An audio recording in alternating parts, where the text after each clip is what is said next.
है। जैन धर्म के बिना इस देश में कुछ भी संस्कृति नहीं है।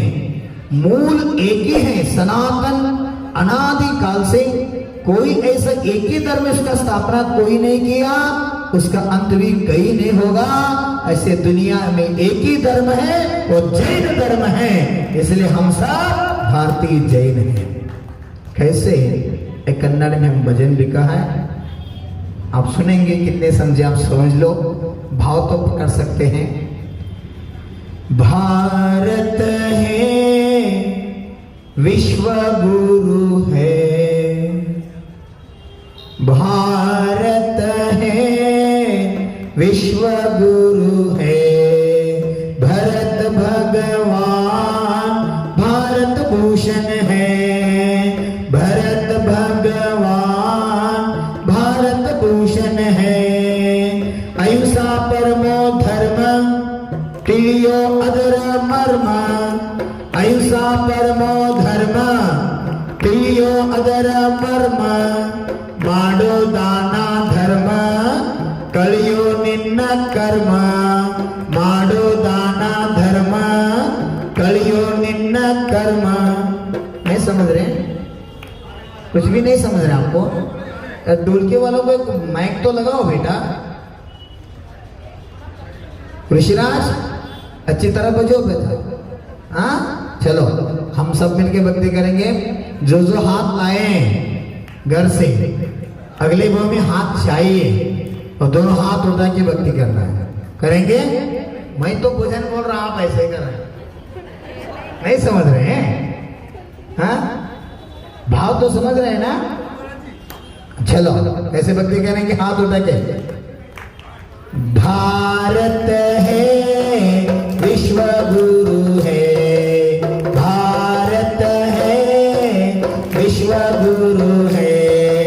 भरत भगवान भारत भूषण है, भरत भगवान भारत भूषण है। अहिंसा परमो धर्म तिलियो अदर मर्म, अहिंसा परमो धर्म तिलियो अदर मर्म। माडो दाना धर्म कलियो निन्न कर्म, माडो दाना धर्म कलियो निन्न कर्म। बोलो भारत है विश्व गुरु है, भारत है विश्व गुरु है। भरत भगवान भारत भूषण है, भरत भगवान भारत भूषण है। जगवा बेळगुव सूर्य ಆಗು ನೀನು ಮೌರ್ಯ, ಜಗವ ಬೆಳಗುವ ಸೂರ್ಯ ಆಗು ನೀನು ಮೌರ್ಯ. ಧರಿಸೋ ನೀನು ಧೈರ್ಯ, ತೋರು ನಿನ್ನ ಶೌರ್ಯ. ಧರಿಸೋ ನೀನು ಧೈರ್ಯ, ತೋರು ನಿನ್ನ ಶೌರ್ಯ. ಭಾರತ ಹೇ ವಿಶ್ವ ಗುರು है, भारत है विश्व गुरु है। भरत भगवान भारत भूषण है, भरत भगवान भारत भूषण है। भारत नम्म देश आत्मा नम्म ईश, भारत नम्म देश आत्मा नम्म ईश। भरत चक्रीश आगु धर्माधीश, भरत चक्रीश आगु धर्माधीश। बोलो भारत है विश्व गुरु है, भारत है विश्व गुरु है। भरत भगवान भारत भूषण है, भरत भगवान भारत भूषण है। आदि प्रथमेशम सारिग नीनु ऋषा, आदि प्रथमेशा सारिग नीनु निजा। कृषि प्रधान देशा किसान जगदीशा, कृषि प्रधान देशा किसान जगदीशा। बोलो भारत है विश्व गुरु है, भारत है विश्व गुरु है। भरत भगवान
श्री अजित श्री संभव स्वस्ति स्वस्ति श्री अभिनंदन श्री सुमति स्वस्ति स्वस्ति श्री पद्म प्रभु श्री सुपार्श्व स्वस्ति स्वस्ति श्री चंद्र प्रभु नाम ಎಷ್ಟು ಸುಂದರ ಅವರ ನಾಮ ಸ್ಮರಣೆ ಮಾಡುವೆನು ಬೋಲೋ 24 ನಾಮ ಎಷ್ಟು ಸುಂದರ ಅವರ ಚರಣಕ್ಕೆ ನಮಿಸುವೆನು ಶ್ರೀ ಶಾಂತಿ ಸ್ವಸ್ತಿ ಸ್ವಸ್ತಿ ಶ್ರೀ ಅರ್ಹನಾಥ ಶ್ರೀ ಮಲ್ಲಿ ಸ್ವಸ್ತಿ ಶ್ರೀ ನಮಿ ಸ್ವಸ್ತಿ स्वस्ति महावीर नाम बड़ा प्यारा महावीर नाम बड़ा प्यारा इनके चरण शरण आजा 24 नाम बड़ा प्यारा इनके चरण शरण आजा। भारतीय संस्कृति की मानवतावाद धर्म की अहिंसा परमो धर्म की आचार्य अकरम्पर देव की विष्णु कुमार मणिराज की वात्सल्य पर्व श्री रक्षाबंधन महापर्व की संत शिरोमणि आचार्य गुरुदेव विद्यासागर मुनि महाराज की दीक्षा समाधि सम्राट परम धर्म मुनि महाराज की अहिंसा में विश्व धर्म की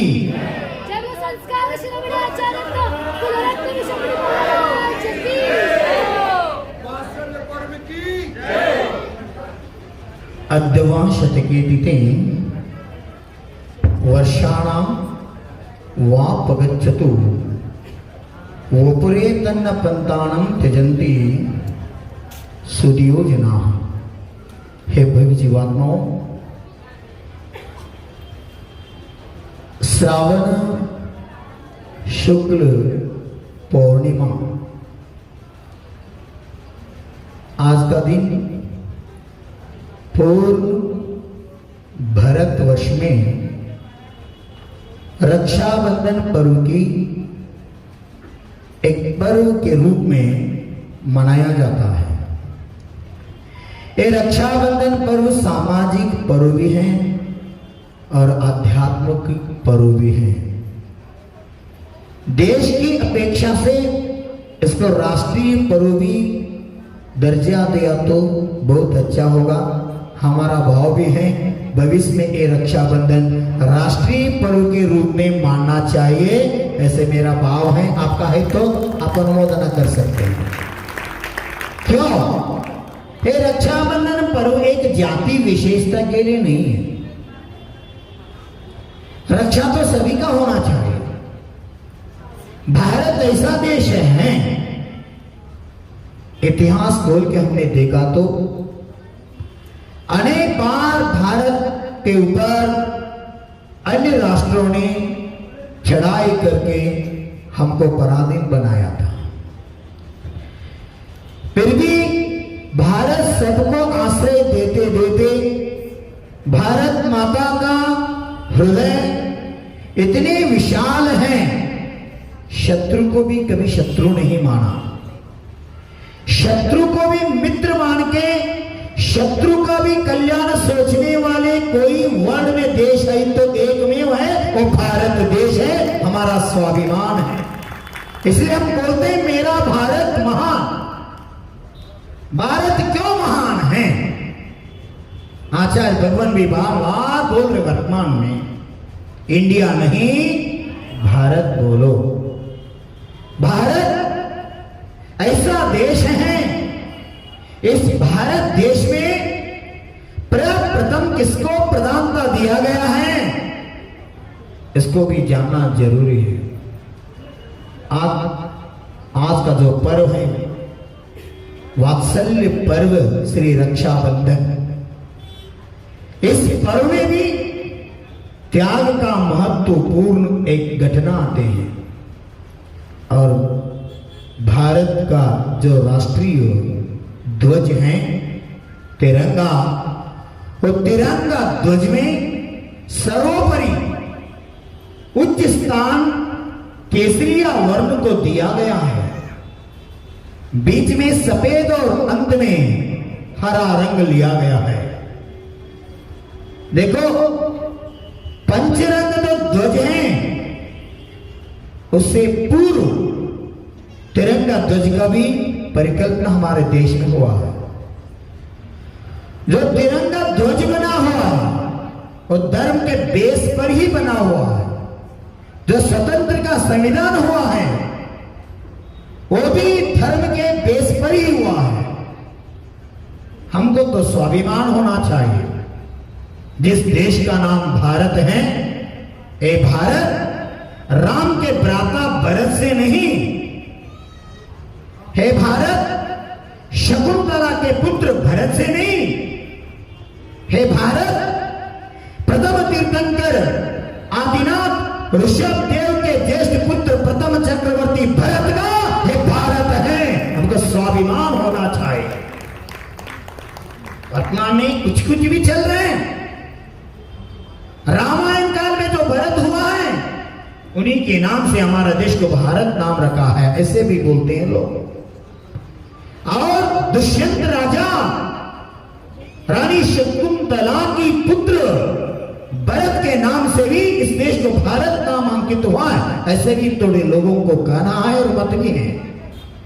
फिर भी सच ही हम देखे जाए तो इस युग में प्रथम तीर्थंकर मनुस्मृति के बाद जो 14 कुलंकर होते हैं, 14वें कुलंकर जो नाभिराज थे, और नाभिराज के प्रथम पुत्र और प्रथम तीर्थंकर आदिनाथ ऋषभ देव, उन्हीं को इस भारत में ईश्वर नाम से जाना जाता है।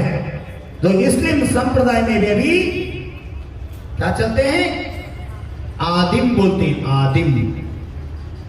देखो, मैं जब 2002 में कुछ शिक्षा गुरु राष्ट्र संत सिद्धांत चक्रवर्ती श्वेत पिचाचार्य विद्यानंद गुरु जी के पाद मूल में थे, उस समय गुरुदेव ने मुझे कहा था, बेटा भारत में एक ही धर्म चलता था, भारत में वर्ण व्यवस्था नहीं थे, भारत में जाति संप्रदाय नहीं थे, भारत अविभाज्य अंग था।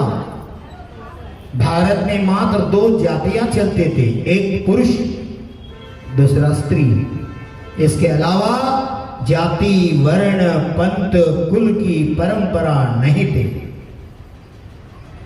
प्रथम तीर्थंकर आदिनाथ भगवान ने 3 वर्ण का स्थापना किया, क्षत्रिय वैश्य और शूद्र का। ब्राह्मण वर्ण ने जो स्थापना किया प्रथम चक्रवर्ती भरत, जिसके नाम से हमारा देश को भारत नाम पड़ गया है, भारत नाम मिला है। ऐसे श्रेष्ठ ज्येष्ठ प्रथम चक्री अंतकृत केवली शतखंड के अधिपति भरत से, उस भरत ने ब्राह्मण वर्ग को स्थापना किया। वही परंपरा से अब भी भारत में ब्राह्मण वंश को जाना जाते हैं, वो अन्य कोई नहीं, हमारा भ्राता ही है। इतिहास हम पढ़ने के बाद समझते हैं, वर्तमान में जो भी संप्रदाय शाखा परंपरा हुए हैं, ये सब एक वृक्ष की अनेक शाखाएं हैं। वृक्ष तो एक ही है, मूल तो एक ही है, जड़ ही एक ही है, पर शाखा है अनेक हैं। यही भारत की विशेषता है। अनेक संप्रदाय, अनेक जाति, अनेक आमनाएं, अनेक परंपरा, अनेक जातिवाद, अनेक धर्म, ये सब होते हुए भी हम अनेकता में एकता को मानते हैं। इसीलिए भारत दुनिया में आदर्श है। सभी का भाव भी है, भारत बने विश्व गुरु, भारत बने विश्व गुरु। विश्व के लिए भारत का संस्कृति आदर्श थे। सोने की चिड़िया बोलते थे इस भारत को। आप सुने या नहीं सुना मालूम नहीं, किधर कैलाश पर्वत में प्रथम चक्रवर्ती भरत ने प्रथम तीर्थंकर आदिनाथ भगवान का 500 धनुष सोने का मूर्ति बनाया। अगर वो मूर्ति अब मिल गया तो वर्ल्ड में भारत जैसा श्रीमंत देश अन्य कोई है ही नहीं। जो अन्य देश श्रीमंत बने हैं हमारे संपत्ति लुटा के ही बने हैं। बोलते हम श्रीमंत हैं और अब भी भारत श्रीमंत है। भारत ऐसे आदर्श देश है, भारत ऐसे संस्कृति प्रधान देश है, भारत ऐसे संस्कार प्रधान देश है। इसलिए दुनिया में भारत को मान सम्मान आदर मिलता है, अन्य किसी देश को नहीं मिलता। भारत को पूर्व में भी आदर्श मानते थे, अभी भी आदर्श और भविष्य में भी आदर्श रहेगा। क्यों? इस दुनिया में कोई देश का नाम है तो एक स्त्री अर्थात मां के स्थान में है तो वो एकमेव देश है हमारा भारत। अब कभी सुना इंग्लैंड माता, अमेरिका माता, रसिया माता, अफ्रीका माता, कभी सुना है? किसी देश को माता नहीं बोलते। इसलिए हमारी संस्कृति में पहला देवता का स्थान किसको दिया है? माता को। बोलते हैं ना, मातृ देवो भवः। स्त्री प्रधानता और मां को आदर्श देने वाले और स्वयं देश को मां के रूप में उपमा देने वाले देश इस दुनिया में एकमेव है भारत। अमेरिका में एक तीर्थंकर, इंग्लैंड में एक तीर्थंकर, रशिया में एक तीर्थंकर, एशिया में एक तीर्थंकर, ऑस्ट्रेलिया में एक तीर्थंकर जन्म लिया। क्या सभी तीर्थंकर भारत में ही जन्म लिया? क्यों बेटा? कभी सोचा आपने? कभी चिंतन किया? भारत ऐसे श्रेष्ठ देश है, भारत माता ऐसे पवित्र माता है, साक्षात तीर्थंकर भी तरसते हैं इस मिट्टी पर जन्म लेने के लिए। ऐसे श्रेष्ठ देश हमारा भारत। ऐसे पवित्र भारत देश में आज हम वात्सल्य पर्व श्री रक्षाबंधन, ये एक जाति एक धर्म के लिए नहीं है, ये सबके लिए, चाहे हिंदू हो, चाहे इस्लाम हो, चाहे जैन हो, चाहे ब्राह्मण हो, सिख हो, पारसी हो, सबकी रक्षा होना है। ये भारत माता सबको रक्षा दिए है, भारत माता सबको आश्रय दी है, भारत माता सबको संस्कार दिए हैं। भारत माता ऐसे उपकार किए हैं, भारत के मिट्टी में जन्म लेने वाले चाहे वो कोई भी हो,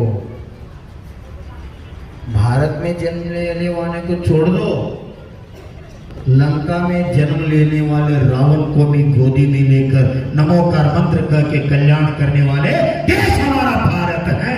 राम ने क्या किया? शत्रु को गोद में ले लिया, रावण को गोद में लेकर नमोकार मंत्र सुनाया। पुण्य का उदय देखो, अंत में मुंह में नमोकार और राम की नाम, कान से नमोकार मंत्र सुन रहे रावण, सातवें नरक जाने वाले रावण पहले नरक में आ बैठ गए और भविष्य में होने वाले हैं तीर्थंकर भगवान होके उनका आत्मा का कल्याण करने वाले। ऐसे हमारा भारत, इसलिए इस भारत देश में ही एक ऐसा पर्व माना जाता है। अमेरिका में रक्षाबंधन नहीं बेटा, ऑस्ट्रेलिया में हमें रक्षाबंधन पर्व मानते हैं कोई? ये किसी को नहीं मिलता, इसलिए हम भाग्यशाली हैं। आज का रक्षाबंधन दिनों मना के हम पूर्वजों ने जो धर्म के लिए, देवशास्त्र गुरु के लिए जो समर्पण किया तो याद करके हम भी भाव रखते हैं, हे परम पिता परमात्मा, हे आदिश्वर भगवान, हे महावीर भगवान, हे जिनवानी मैया, हे निग्रंथ गुरुदेव, हमारा भी रक्षा हो जाए और भारत माता की रक्षा हो जाए, हर प्राणी का रक्षा हो जाए। श्री रक्षा कौन सी पर्व है? श्री रक्षा बंधन। श्री का अर्थ 3 दिन से आप सुन रहे हैं। सी, श्री, इंग्लिश में सी बोलते हैं ना। सी मीन्स क्या होता है? हाँ, सी देखना चाहिए बेटा।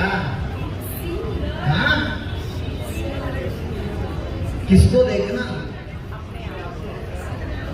देखो, शी लेकर श्री की ओर जाना है।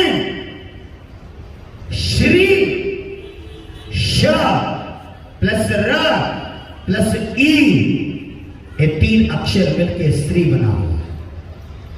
श व्यंजन, र व्यंजन और ईश्वर का ई, 2 व्यंजन 1 स्वर मिलके श्री बना हुआ है। ये श्री संयुक्ताक्षर भी है, बीजाक्षर भी है। ओम ह्रीं श्री श्रेयांशनाधिनेन्द्राय, ओम ह्रूं श्री आचार्य श्री विद्यासागर सूर्यभ्यो। जो भी आप मंत्र उच्चारण करते हैं, जाप अनुष्ठान करते हैं, पूजन करते हैं, उसमें श्री लेते क्या नहीं लेते? श्री बीजाक्षर भी है और भगवान को, श्री जी को स्थापना करते समय भी श्रीकार लेखन करते हैं। अष्टमंगल प्रातिहार स्थापना करते हुए भी श्रीकार की लेखन करते हैं। जब दीक्षा लेते हैं उस समय भी श्रीकार लिखा जाता है। देखो कितनी अच्छी अर्थ है। श्री रक्षाबंधन है वात्सल्यमय पर्व है। क्यों? सम्यक दर्शन में जो 8 अंग हैं उसमें विष्णु कुमार मुरुराज ने स्वयं की साधना को छोड़कर, स्वयं के साधना को छोड़कर साधु पर, संघ पर, सधर्मी पर, स्व प्रजा पर आया हुआ संकट को मुक्त करने के लिए वात्सल्य धारण किया। वात्सल्य के प्रभाव से ही ऐसा कार्य होता है। इसलिए अगर सम्यक दर्शन को प्राप्त करना है तो हमारे जीवन में निश्चंता के साथ वात्सल्य की भी आवश्यकता है। यही बता रहे श्री रक्षा। शकार्थ होता है शव रहित, रग होता है रत्नत्र युक्त, रत्नत्रय से सहित। सुन रहे ना? जब आत्मा शरीर से मुक्त होता है उस समय रत्नत्रय की प्राप्ति से आत्मा को मोक्ष मिलता है। शरीर के साथ आत्मा को कभी मोक्ष नहीं मिला। सुन रहे हैं? इसलिए श्री का अर्थ देखो, शव मीन्स शव रहित। शव मीन्स प्रेत, शरीर, जड़, पुद्गल। मरने के बाद क्या बोलते हैं शरीर को? शव ही बोलते हैं। शव, उसमें जीव नहीं है, प्राण नहीं है, चेतना नहीं है। जो शिव शिव बोलते हैं वो निकल जाने के बाद वो शव बन जाते हैं। शिव निकल जाने के बाद, जब तक शिव हैं तब तक ये जीव हैं, तब तक हम हैं। अंदर में जो शिव स्वरूपी आत्मा है और निकल गया तो ये शव होता है। इसलिए शव रहित, रत्नत्रय से युक्त, रत्नत्रय सहित जो ईश्वरत्व गुण प्राप्त करने के योग्य है, उसका रक्षण करने वाले जो पर्व है उसको श्री रक्षाबंधन पर्व कहा है।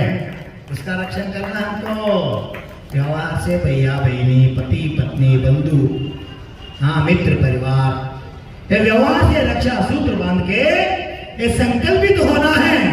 पर निश्चय से किसका रक्षण करना है? 84 लाख योनि में इस आत्मा ने अनादिकाल से परिभ्रमण कर रहा है। होते ना? अन्यथा शरणं नास्ति त्वमेव शरणं मम तस्मात् कारुण्य भावेन रक्ष रक्ष जिनेश्वरा। हे जिनेश्वर प्रभु, अन्यथा शरणं नास्ति। इस दुनिया में आपको छोड़कर अन्य कोई शरण के योग्य नहीं है। आपके चरण में मैं शरण आया हूं, मेरे आत्मा की रक्षा करो। देखो, भाई रूप से उपसर्ग को निवारण किया, अंतरंग रूप से आत्मा का रक्षा किया और स्वयं भी आत्मा का रक्षा करके सिद्धत्व को प्राप्त कर दिया। इसलिए कहा श्री रक्षा सुरक्षा, श्री रक्षा सुरक्षा। अगर आत्मा को सुरक्षित रूप में, परिशुद्ध अवस्था में, सिद्ध अवस्था में, मोक्ष अवस्था में रखना चाहते तो श्री रक्षा होना जरूरी है। समझ रहे ना? श प्लस र प्लस ई। श मीन्स शव रहित, र मीन्स रत्नत्रय से युक्त, ई मीन्स ईश्वरत्व। क्यों? ईशत प्राधान, जो अष्टम भूमि है सिद्धशिला, उसका नाम ही है ईशत प्रागभार भूमि। ईशत्व को प्राप्त कर, अगर ईशत प्रागभार भूमि को जाना है तो श्री रक्षा होना जरूरी है। ये जान के ही ये पर्व हम सादर किया करते हैं। इसलिए हर आत्मा की, हर प्रजा की, हर जीव की रक्षा करना ये भारत का संस्कृति रहा है। इसलिए भारत में हम बोलते हैं सत्यमेव जयते, ये राष्ट्र का वृद्ध वाक्य है।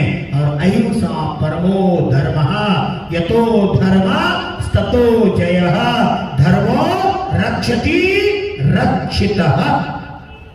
ये भारत में चलने वाले पद हैं। जो धर्म को रक्षा करेगा उसका रक्षा स्वयं धर्म करते ही है, नियम से। इसीलिए सब जीवों को रक्षा करना हमारा धर्म है। सब जीवों की रक्षा करने का भाव रख लिया, हमारा रक्षा हो ही जाएगा। इसलिए महावीर प्रभु ने कहा, जीवो और जीने दो।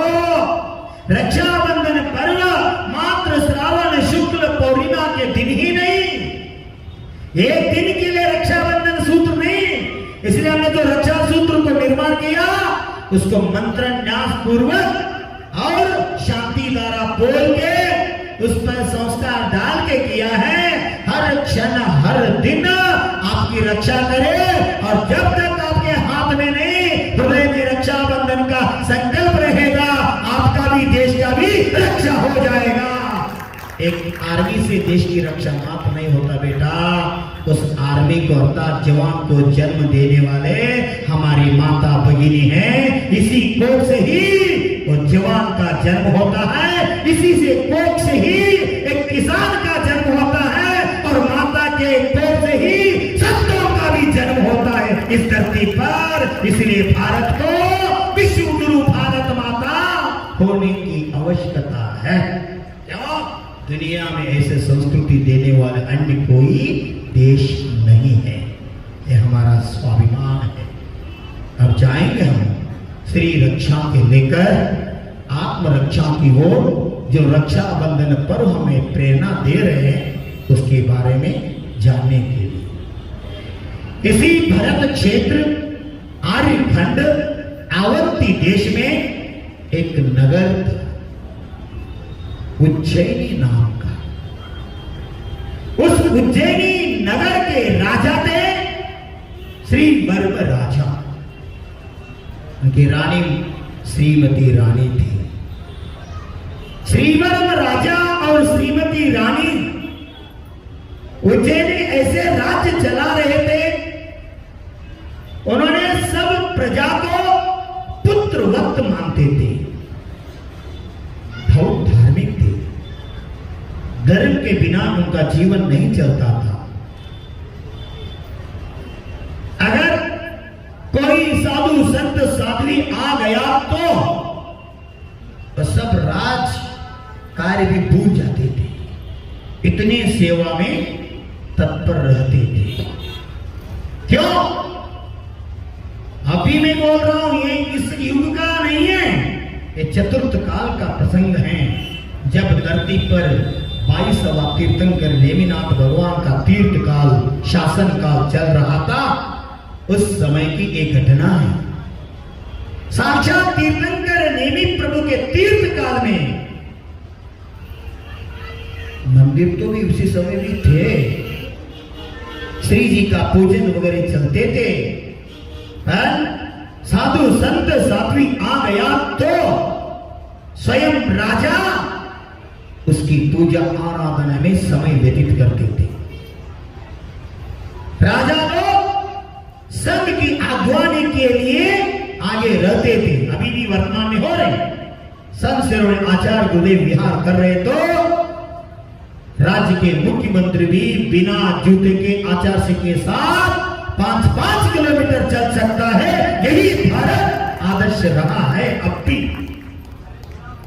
अब का नहीं, अनादिकाल से आया हुआ हमारी संस्कृति है। जिस देश में, जिस राष्ट्र में साधु संत को, देवशास्त्र गुरु को, आराध्य को उच्च स्थान दिया जाता है, उस देश का इतिहास सुवर्ण अक्षर में लिखने का काम बन जाता है, कार्य बन जाता है। ऐसे है हमारा भारत। इतिहास खोल के देखो, चाहे भरत चक्रवर्ती हो, चाहे राम हो, जो महापुरुष इस धरती पर जन्म लिया है, वो सब संत को गुरु रूप के स्वीकार करते थे। जब आदिनाथ मुनिराज को केवल ज्ञान प्राप्त हुआ, उस समय भरत चक्रवर्ती भी पुत्रोत्सव नहीं किया, आयुधशाला में भी नहीं गया, वो पहला तीर्थन करके केवल ज्ञान कल्याणक पूजा मनाने के लिए गया। ये हमारी संस्कृति है। ऐसे ही एक राजा थे, धर्म में जीवन जिया करते थे, और धर्म के बिना जीना ये मरने से भी बड़ा पाप है, ऐसे मानते थे। पति पत्नी धार्मिक थी।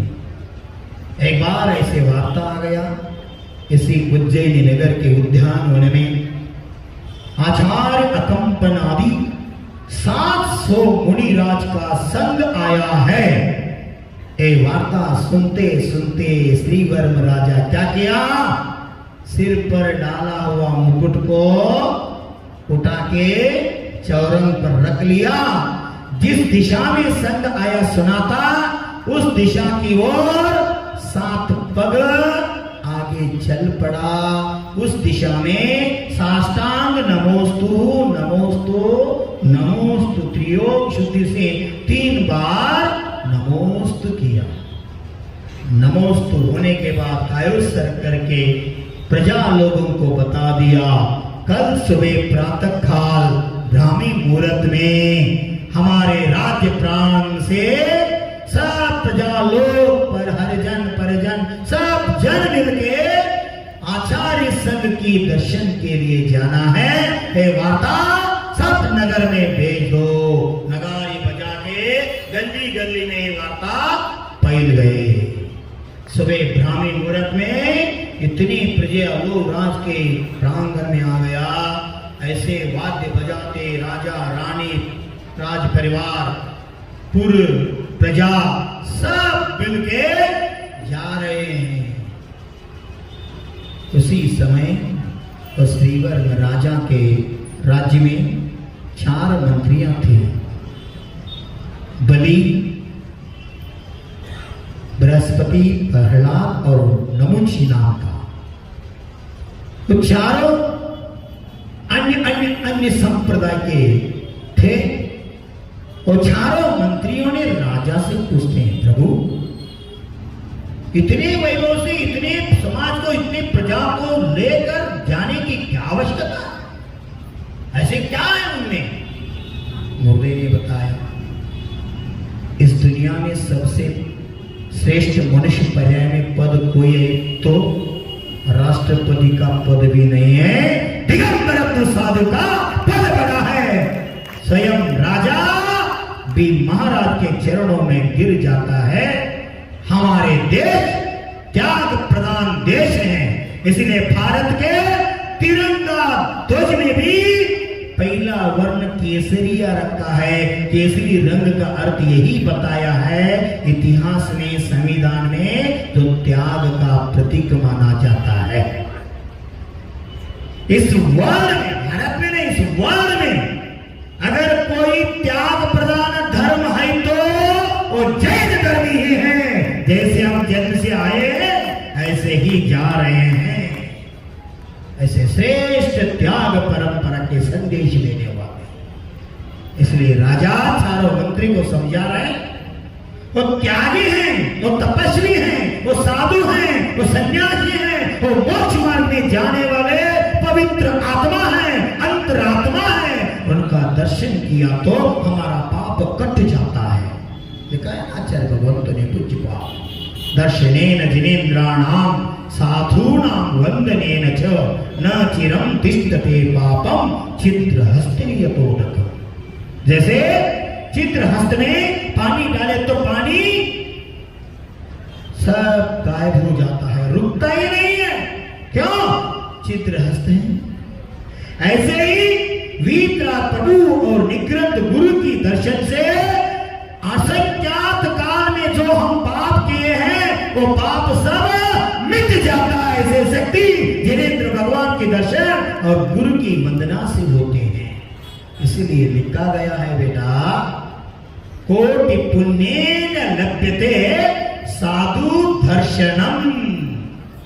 कोटि कोट्यानुकोटि तीर्थ का दर्शन करने के बाद जो पुण्य मिलता है वो पुण्य एकमात्र एक बार संत का दर्शन हुआ तो क्षेत्र का दर्शन किया हुआ पुण्य मिल जाता है। क्यों? ये जीवंत तीर्थ माना गया है। इतने समझाने के बाद भी मंत्री नहीं माना। चलो हम भी आएंगे, देखेंगे वो कैसे तपस्वी हैं, कैसे तपस्वी, कैसे त्यागी हैं। हम भी देखेंगे कैसे ज्ञानी हैं। तो विचार किया, चलो हम भी कल आपके साथ वन में आएंगे। गुरुदेव तो गुरुदेव होता है, अकंपनाचार्य निमित्त ज्ञानी थे। उन्होंने सब मुनिराजों को, 700 मुनिराजों को बुलाया और मार्गदर्शन दिया। शाम को आचार्य वंदना होने के बाद सब शिष्यों को बताया, कल कोई चर्या के लिए नहीं जाने का और कोई बोलने का भी नहीं। कल पूर्ण सभी को 24 घंटा के लिए मौन का व्रत दिया जाएगा। ऐसे गुरुदेव ने आशीर्वाद देकर व्रत दिया था। क्यों? और निमित्त ज्ञानी के आगे क्या होने वाले हैं वो जानते थे। देखो उस समय संघ का मुनिराज एक जंगल के निमित्त गया था। उनको सुनने के नहीं मिला, लेट होकर आया। सब मुनिराज सामायिक में बैठ गए थे, कोई नहीं बोला। सुने वो आहार के लिए, चर्या के लिए गांव में गए थे। श्रुत सागर नाम का एक मुनिराज। देखो खर्ब का खेल कैसा होता है। सब प्रजा के साथ, मंत्री के साथ राजा उज्जैनी नगर के उद्यानवन में आए हैं। छायादार वृक्ष के नीचे भयानक जंगल में सब साधु मुनिराज साधना में रत हैं। एक बड़े पेड़ के नीचे चबूतर पर आचार्य भगवान बैठे हैं। सब शिष्यगण इधर खड़े होकर ध्यान करें, बैठ के ध्यान करें, पद्मासन में, सुखासन में, अर्ध पद्मासन में, जो जो उसकी विशुद्धि में ध्यान में लीन हो गए। राजा आ गया रानी के साथ, परिवार के साथ, सब प्रजा भी आ गए। प्रत्येक आचार्य भगवान को 3 परिक्रमा डाल के श्रीफल चढ़ाया, अर्घ्य चढ़ाया। नमोस्तु भगवान, नमोस्तु नमोस्तु। हमारी नगरी का सौभाग्य है आप जैसे महान आचार्य 700 मुनि के साथ आया है। ये हमारा परम सौभाग्य है। गुणगान करते करते, दर्शन करते आगे जा रहे हैं। कोई महाराज आचार्य जी के साथ आंख खोल के भी नहीं देख रहा है। आशीर्वाद तो दूर है।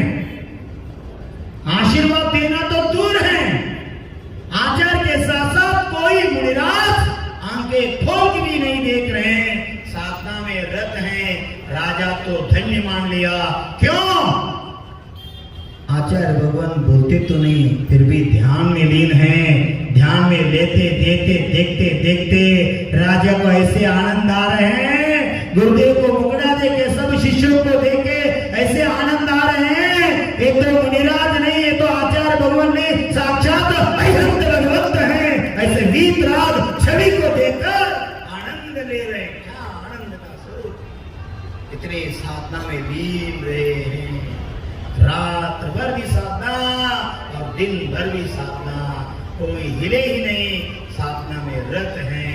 राजा तो बोलते बोलते धन्योस्मि धन्योस्मि धन्योस्मि साधुराज, योगीश्वर आप धन्य हैं। ऐसे भयानक जंगल में भी इतने आत्मा का आनंद ले रहे हैं, भाई का कुछ भी आप पर परिणाम के लिए कुछ भी निमित्त नहीं बन रहे हैं, परमानंद का स्वाद आप ले रहे हैं। धन्य ऐसे मुनिराज, धन्य जैसे आचार्य, धन्य जैसे संग, ऐसे चर्चा करते गुणगान करते करते करते सब मुनि का दर्शन करते आ रहे हैं।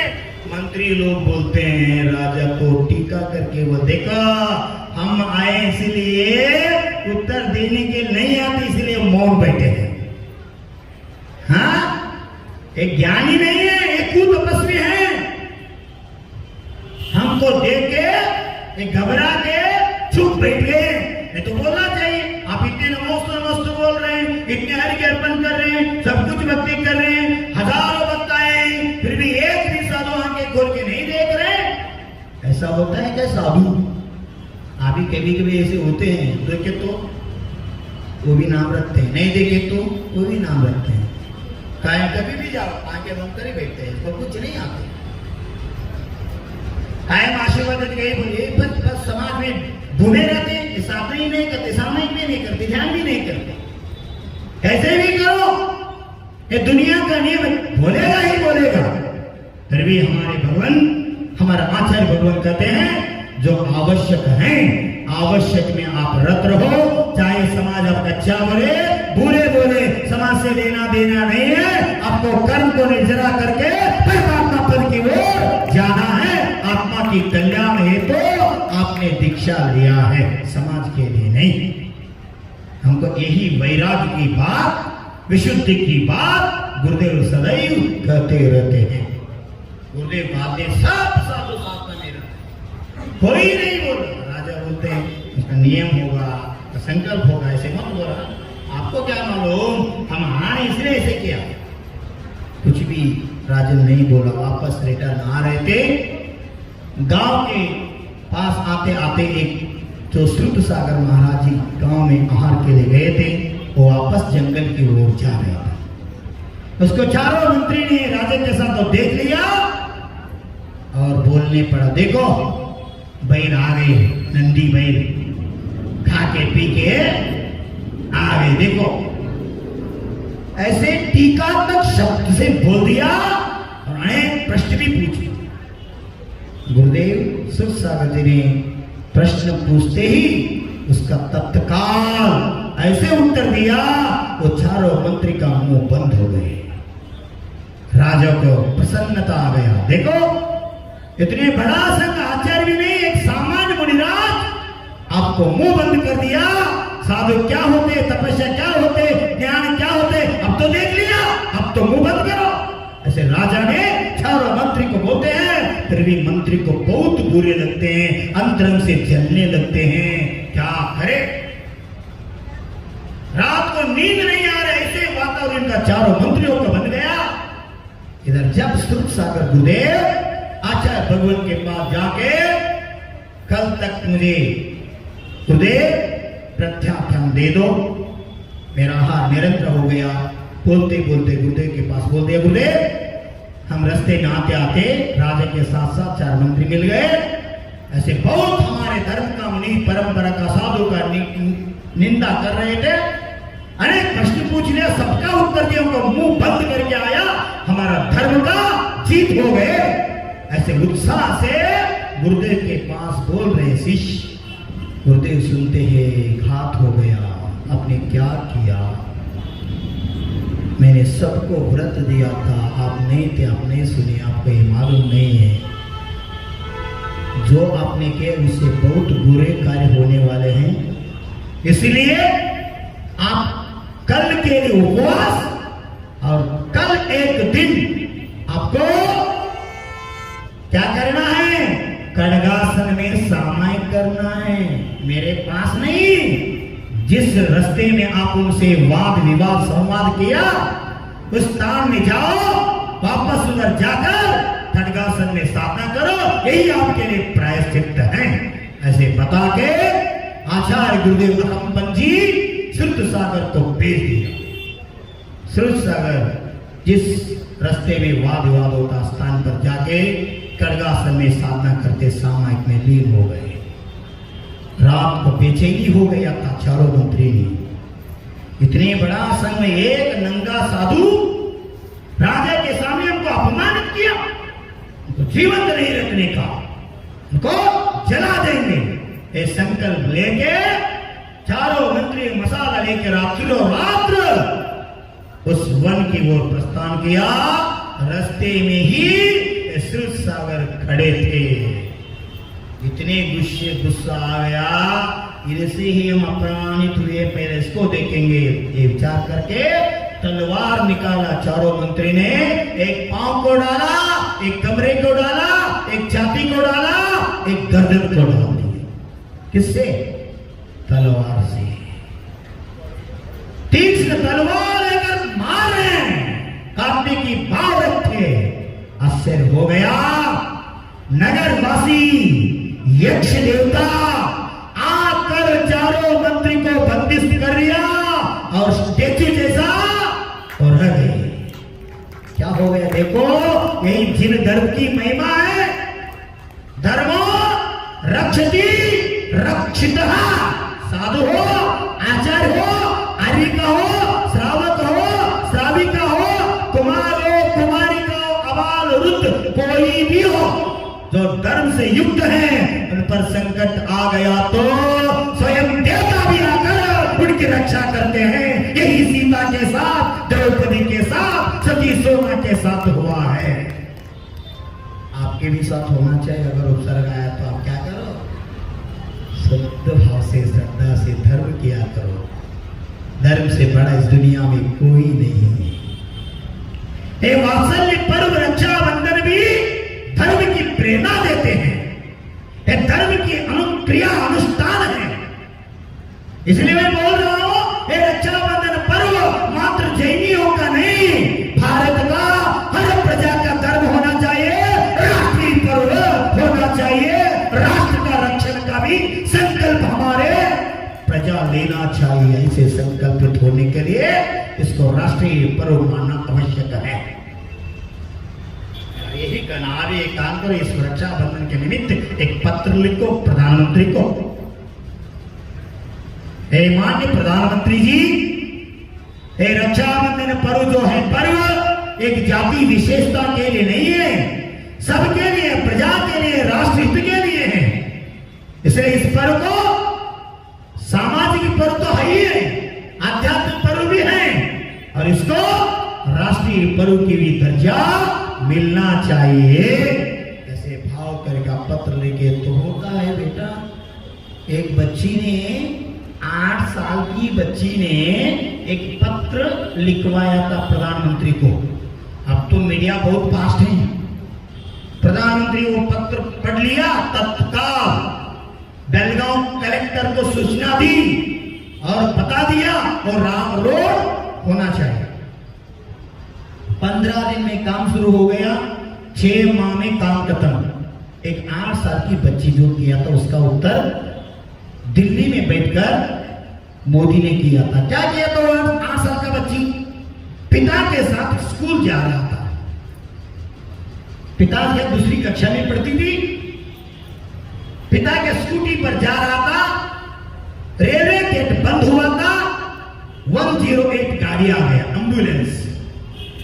इतने रो रहे थे, इतने रोने का आवाज आ रहे थे, गेट बंद थे, इसलिए गाड़ी आगे निकल नहीं पाया, एकदम शांत रोने का आवाज बंद हो गया। बच्ची पूछते हैं, पिता ऐसे इतने चिल्ला के कौन रो रहे हैं?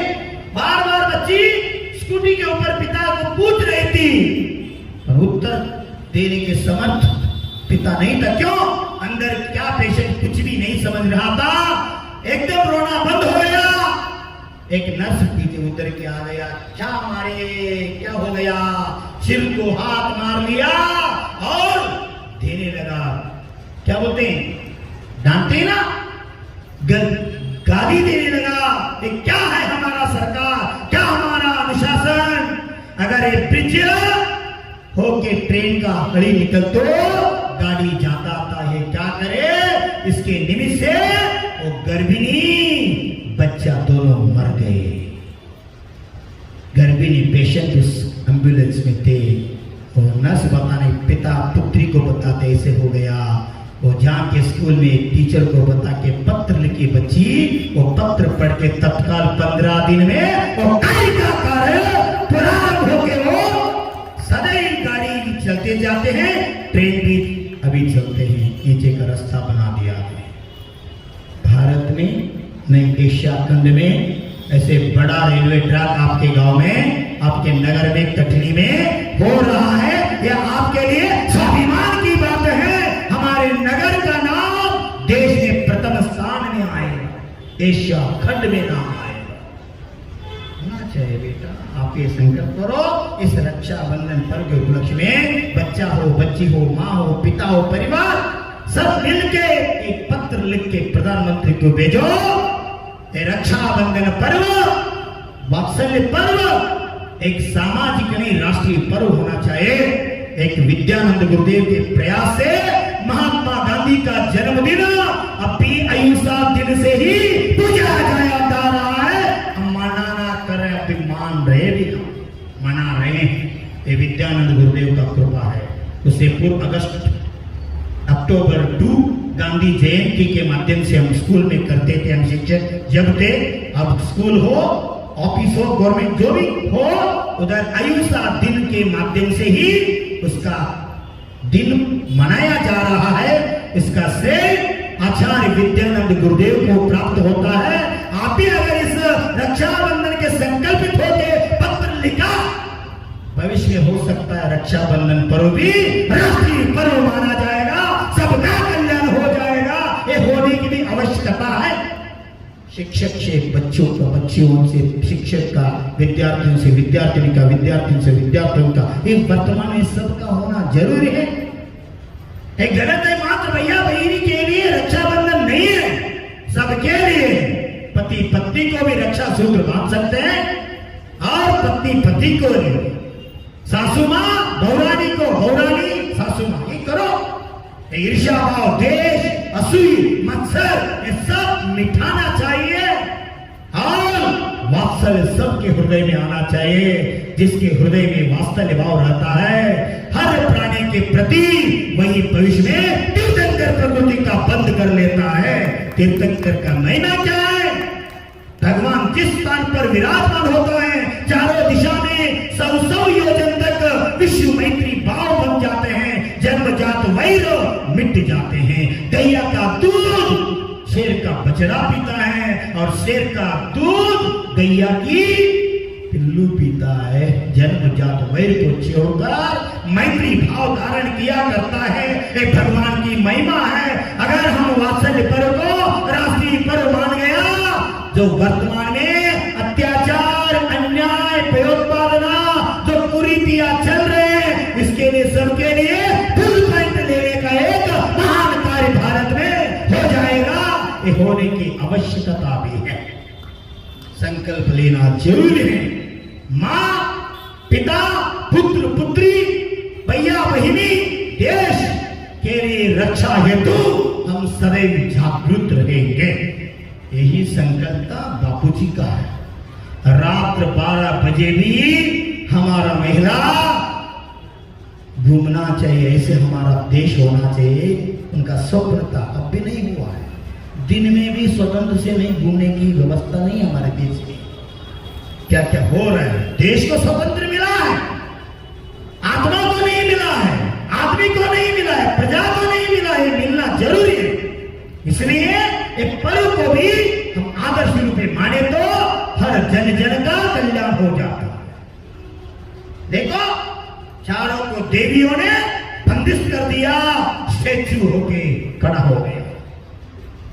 सुबह ब्राह्मी मुहूर्त में सब राजा के साथ प्रजा आचार्य गुरुदेव के दर्शन के लिए, संग दर्शन के लिए जा रहे थे। रास्ते में देखते हैं वो राजा गुरुदेव से क्षमा याचना करते हैं। गुरुदेव ध्यान से उठते हैं और चारों मंत्री को देखते हैं, आशीर्वाद देते हैं। वो जाग उठे, बंधन से मुक्त हो गया। देखो गुरु का कृपा क्या होता है, जो मारने के लिए आया था उनको जीवन दान दिया, गुरुदेव ने आशीर्वाद दिया, फिर भी उसका मन परिवर्तन नहीं हुआ, कुछ बोलने लगा। राजा को सुनने पसंद नहीं आया। चारों मंत्री को मुंडन करके गधे पर जुलूस निकाल के राज्य से बहिष्कार करके बाहर निकाल दिया। चारों मंत्री ने मन में द्वेष लेकर घूमते गए, पहुंच गए हस्तिनापुर। हस्तिनापुर का स्टोरी तो बहुत बड़ा है, वो बताने के लिए समय नहीं है बेटा। वो बताते बेटे को 3 घंटे तक ये रक्षाबंधन का प्रवचन आप सुन सकते हैं, पर उतना स्टेमिना आपका नहीं है। हम बताए थे 2 बजे, आप आ गए 3:30 बजे, 1.5 घंटा आने में लेट हो गया, सुनने में क्या होगा। अभी बीच में ऐसे हो गया, प्रवचन कब समाप्त होगा, अंतों के लिए कब जाऊंगा मैं। हाँ, शरीर तो इधर बैठा है, मन तो बाहर घूम रहा है। ये नहीं बेटा, बहुत महत्वपूर्ण है। हस्तिनापुर किधर से इतिहास देखो, अयोध्या हस्तिनापुर का संबंध बहुत काल से आया है, बहुत काल से। अयोध्या तो अनादि तीर्थंकर का जन्मभूमि है। इस धरती पर प्रथम दान देने का सौभाग्य अयोध्या को नहीं मिला, कटनी को नहीं मिला, हस्तिनापुर को ही मिला है। आदिनाथ मुनिराज का प्रथम हार हुआ है, और एक नहीं 3 तीर्थंकर, 3 पदधारक, शांतिनाथ, कुंतुनाथ, अरण्यनाथ, तीर्थंकर, कामदेव, चक्रवर्ती, तीनों पदधारक का जन्म, गर्भ, जन्म, दीक्षा और केवल ज्ञान, चारों कल्याणों का, तीनों भगवान का चारों कल्याणों का पवित्र भूमि हस्तिनावती, जो पांडव इसके आदर्श हम लेते हैं, उनका पावन धरती। उस धरती पर उस समय का राजा थे पद्म कुमार राजा बने थे। उनका पिता पद्म राजा और उनका छोटा भाई विष्णु कुमार दीक्षा लेकर आत्म कल्याण की ओर पुरुषार्थ कर रहे थे। निमित्त होता है बेटा।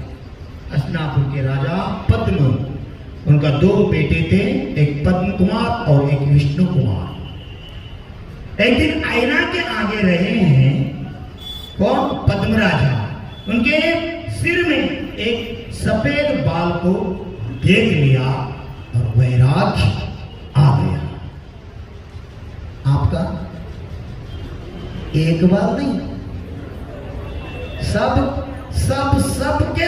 सफेद होने के बावजूद भी गोदरेज लगा के और आईना के आगे मैं कितनी अच्छी दिखता हूँ, कितने तरह दिखता हूँ, ऐसे लग रहे। देखो बाल सफेद क्यों होते हैं आपको मालूम है? अब तो बच्चा का भी, बच्ची के भी सफेद हो रहा है। मेरे लिए बहुत लोग आ रहे हैं मेरे पास टिप्स के लिए। गुरुदेव, काला केस बनने के लिए क्या करना चाहिए? केस बार गिर रहा है, इसको क्या करना चाहिए? टिप्स दवा पूछ रहे हैं। मैंने आगम में बताया पांडरा केस क्यों होता है, इसका कारण आगम में पता है, वैराग्य के निमित्त के लिए होता है। जब आपका केस सफेद होगा उस समय आप चिंतन करो, मुझे शुक्ल लेशा को प्राप्त करना है, मेरा परिणाम शुभ रखना है, और गृहस्थ अवस्था को त्याग कर संन्यास को स्वीकार के वैराग्य की ओर जाना है। ये संदेश देने के लिए फिर भी हम क्या कर रहे हैं? वो नहीं सुन रहे हैं, वो नहीं सुन रहे हैं। कह रहे ना, देखो राजा पद्म को एक बाल सफेद देखने को हैरान हो गया और घर में चर्चा करते पति पत्नी पुत्र के साथ, इस संसार सार है, आत्मा का कल्याण के लिए मैं दीक्षा लूंगा। उस समय विष्णु कुमार भी बोलते, पिताश्री आपके साथ साथ मैं भी आऊंगा। पिता बोलते, बेटा आप बेटे छोटा है, अभी राज संभालो बाद में।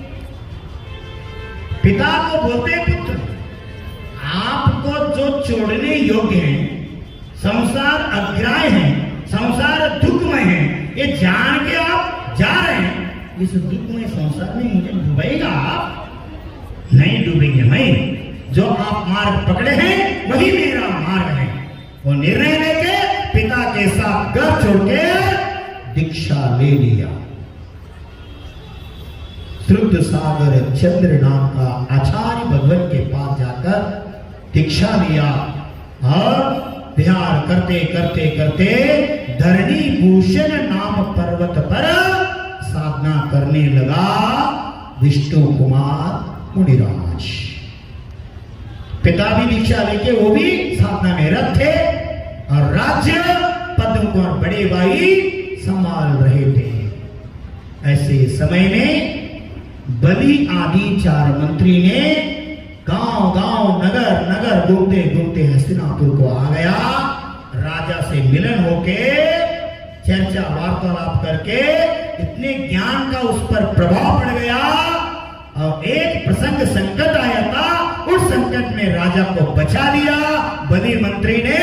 उस समय राजा ने वचन दिया, जैसे रामचंद्र का पिता दशरथ राजा ने कैकेयी को वचन दिया था। आप भी वचन दे दो, सोच के वचन दे दो। आपके जीवन में ऐसा मत गढ़िए। सुन रहे ना, वर्तमान में ऐसे नहीं है बेटा। इसलिए जो भी करना है सोच के ही करो कि आत्म कल्याण के लिए निमित्त है क्या नहीं। वचन देना अच्छा क्या नहीं देना, नियम संकल्प लेकर आप किया करो, आपका आत्मा का हित हो जाए, ऐसे कार्य किया करो। शुरू हो गया है पर्युषण के पर्व में जो पूर्व होता है षोडश कारण व्रत, पर्युषण पर्व भी आ रहा है। ये आत्मा के लिए इतने गजब का पर्व है। आत्मा में जो कर्म रूपी प्रदूषण हुआ है, वो प्रदूषण को हटा के पर्युषण, पर से आत्मा को संशोधन करने का, कर्म से मुक्त करने का एक सौभाग्य, एक श्रेष्ठतम पर्व हमारे बीच में आ रहा है। उसको व्रत के माध्यम से, नियम के माध्यम से, अनुष्ठान माध्यम से असंख्यात गुणी कर्म का निर्जरा कर सकते हैं और आत्मा की भला कर सकते हैं। देखो, मंत्री को राजा पद्म कुमार ने वचन दे दिया, जो भी आप चाहो मैं तत्काल आपके लिए दूंगा। मंत्री सोच लिया, अब नहीं, जब हमको आवश्यक होगा तब आपसे हम व्रत लेंगे। पद्म कुमार ने उसको मान्यता दे दिया। जब आपको कुछ लगेंगे, जो भी चाहिए, राज्य भी अगर चाहे तो देने के लिए मैं तैयार। ऐसे वचन उनसे मुख से निकल चुका था। काल बीत गए, विहार करते करते करते करते अकम्पनाचार का संग हस्तिनापुर में आ गया। सब वार्ता फैल गए, ये भी धर्मात्मा ही थे और धर्म के प्रभाव से उन्होंने भी घोषणा किया। सब गुरुदेव के दर्शन करने के लिए मंत्री सुन लिया, तत्काल निर्णय लेके राजा से वर मांग लिया। बलि ने पूछा, प्रभु जो आपने बताए थे वर मुझे चाहिए, क्या चाहिए? कुछ भी मांगो, मैं तो वचनबद्ध हूं, मैं तो दीन धर्मी हूं, मैं कभी झूठ नहीं बोलता। मेरे पिता भी दीक्षा लिया है, मेरे छोटे भाई भी दीक्षा लिया है, ऐसे वंश में हम जन्म लिए हैं, ये हस्तिनावती है, हम कभी झूठ नहीं बोलेंगे। प्राण जाए मगर वचन न जाए, यही रघुकुल का रीत है, ऐसे हमारी संस्कृति है। अब जो भी चाहो हम देने के लिए तैयार हैं।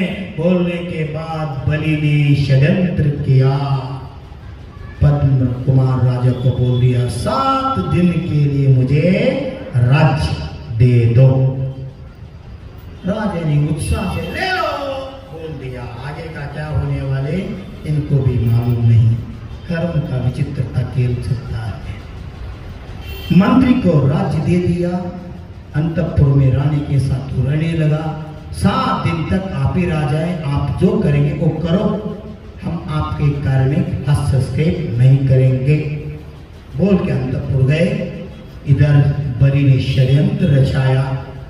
जो मुनिराज के निमित्त से हमको राज्य से श्रीवरम राजा ने बहिष्कार करके गदा पर जुलूस निकाल के केस मुंडन करके हमको भेजा था, उस साधु लोग इस नगरी के उद्यानवन में आए हैं, उनको सब हम जला देंगे जीवंत। निर्णय लेके सेना को तैयार करके जिस वन में आचार्य भगवान अकंपनाचार्य देव बैठे थे, उस वन में जाके लकड़ियां कंडे सब एकत्र करते पूर्ण चक्रव्यूह जैसा तैयार निर्माण कर रहा है। दिमाग में यही काम, सब साधु को 700 मुनियों को एक ही रात में जला दूंगा। 7 दिन की भी आवश्यकता नहीं। एक संकल्प के लेके और काम में तत्पर हुआ है। उसी दिन रात में एक साधु तपस्वी आकाश की ओर सहज लक्ष्य डाला था। उस समय श्रवणा नक्षत्र कंपयमान हो रहा था।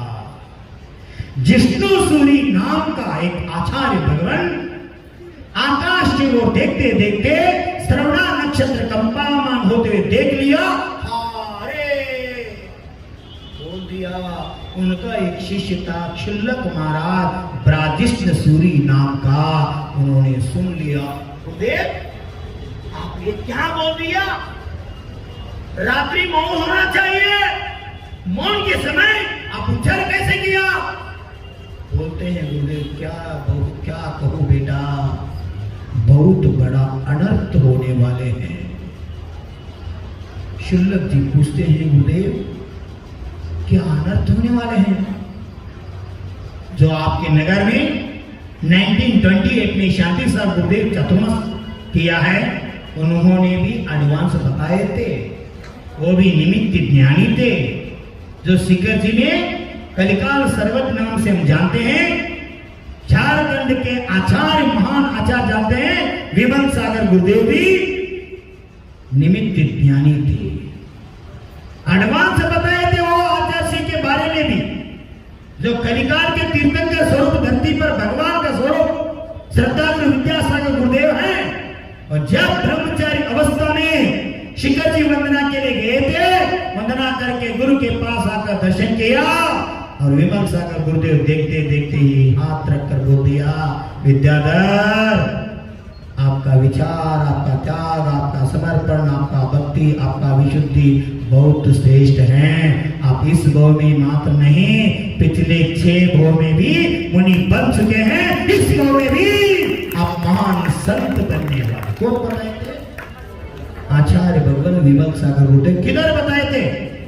शिखर जी पर्वत में, मधुबन में। अभी मैं कृत्रिम शिखर जी मधुबन में बैठकर प्रवचन बता रहा हूं, आप सुन रहे हैं। देखो कैसा योग, कैसा पुण्य का युग, पुण्य का संयोग होते रहते दुनिया में। ऐसे ही शांति सागर में ज्ञानी थे, निमित्त ज्ञानी। एडवांस बताया था कल दिन भारत का एक अहिंसा का जो परमात्मा में लीन होने वाले हैं। कोई किसी ने नहीं समझा, दूसरे दिन समझ में आ गया। भारत का राष्ट्रपिता महात्मा गांधी जी का शांत होने का वार्ता आ गई। देखो ऐसे बादल देके एडवांस कुछ भी देके गुरुदेव बता सकते, ऐसे हो सकता है। निमित्त ज्ञान से सहज आगे बढ़ के खोल दिया तो आगे का दृश्य उनको दिखते हैं। ऐसे जिष्णु सूरी आचार्य भगवंत ने क्षुल्लक जी को कहा, बहुत बड़े अनर्थ होने वाले। मुझे अनर्थ कौन सी क्या होने वाले हैं? हस्तिनावती में 700 मुनि के नायक आचार्य परमेष्टि अकंपनाचार्य गुरुदेव ने उन संघ पर घोर अन्याय करने का षड्यंत्र बलि राजा ने कर रहा है। शिष्य पूछते हैं, गुरुदेव हस्तिनावती का राजा तो पद्म कुमार है, अब बलि राजा बोल रहे हैं, क्या चीज है? सविस्तार बोलने के लिए समय नहीं बेटा। शिष्य को बता रहे आचार्य भगवान अब विस्तार करने के समय नहीं है। और पद्म कुमार राजा ने मंत्री बलि को ही राजा बना दिया। उनके हाथ में राज्य हो चुका है, उन्हें नहीं कार्य कर रहा है। एक नहीं, दो नहीं, 700 मुनि राजाओं का अग्नि कुंड में बस कर जाएगा। शिष्य गुरुदेव का चरण पकड़ते, गुरुदेव आप ही इसका कुछ उपाय बताओ, क्या कर सकते हैं? गुरुदेव आंख बंद करके ध्यान लगाते हैं, देखते हैं और शिष्य को बोलते हैं, ब्राजिष्ठ सूरी, अगर इस संकट से संत को बचाना है तो इस धरती पर एकमेव साधु है, उनसे ही एक कार्य हो सकता है। तो कौन से मुनिराज है, उनसे कैसे हो सकते हैं? उसने एक बात बोलते हैं, धरणी भूषण नाम पर्वत पर विष्णु कुमार जो पद्म कुमार का छोटे भाई तपस्या कर, उन्हीं को भी मालूम नहीं हो, उनको वैदिक वृद्धि प्राप्त हो चुका है उनकी तपस्या के प्रभाव से।